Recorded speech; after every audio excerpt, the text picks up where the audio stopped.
जय हिंद साथियों, आप सभी का बहुत बहुत स्वागत है वैचारिकी फाउंडेशन के जेके परिवार में।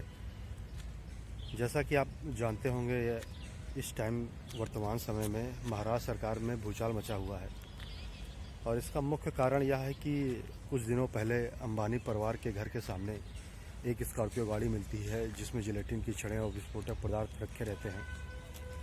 इसकी कई दिनों से जांच चल रही है और इस जांच में वहाँ के जो पुलिस आयुक्त हैं परमवीर जी, उनको हटा दिया जाता है नियुक्ति से। और जब वो हटते हैं तो वे वहाँ के जो गृह मंत्री जी हैं उनके ऊपर बहुत गंभीर आरोप लगाते हैं कि गृह मंत्री जी उनसे हर माह 100 करोड़ की मांग करते थे। और इस चीज़ की उन्होंने वहाँ के मुख्यमंत्री जो उद्धव ठाकरे जी हैं उनको सूचित भी किया, उनको बताया भी।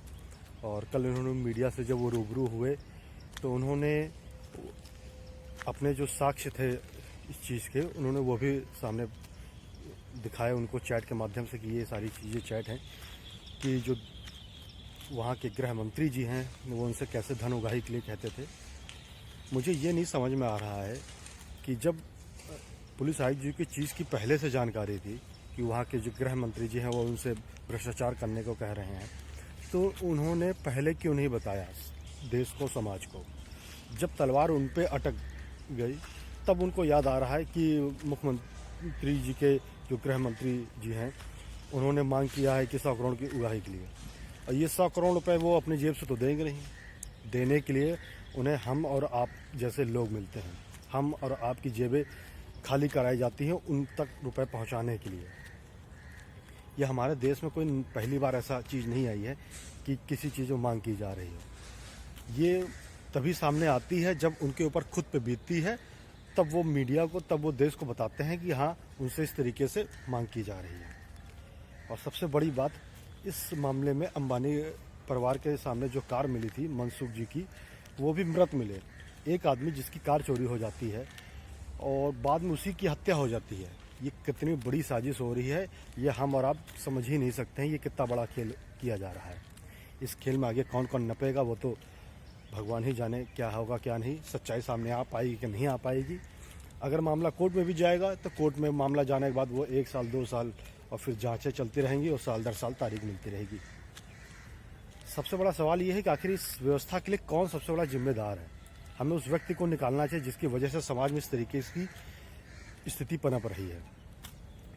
हमें तब उसके ऊपर न हो कि जब उसके ऊपर तलवार अटके तब वो चीज़ें सामने लाए कि ये भी धन उगाही के कह रहे थे, वो भी धन उगाही के लिए कह रहे थे। परमवीर जी जो पुलिस आयुक्त थे उन्होंने गृह मंत्री पर आरोप लगाया कि गृह मंत्री जी उनसे कहते थे कि महाराष्ट्र में लगभग 1700 बार हैं, रेस्टोरेंट्स हैं जिनसे आप धन उगाही ले सकते हैं, 1-2 लाख रुपए आप महीना ले सकते हैं और मुझे हर महीना 100 करोड़ रुपए की उगाही चाहिए। ये उनका बयान था।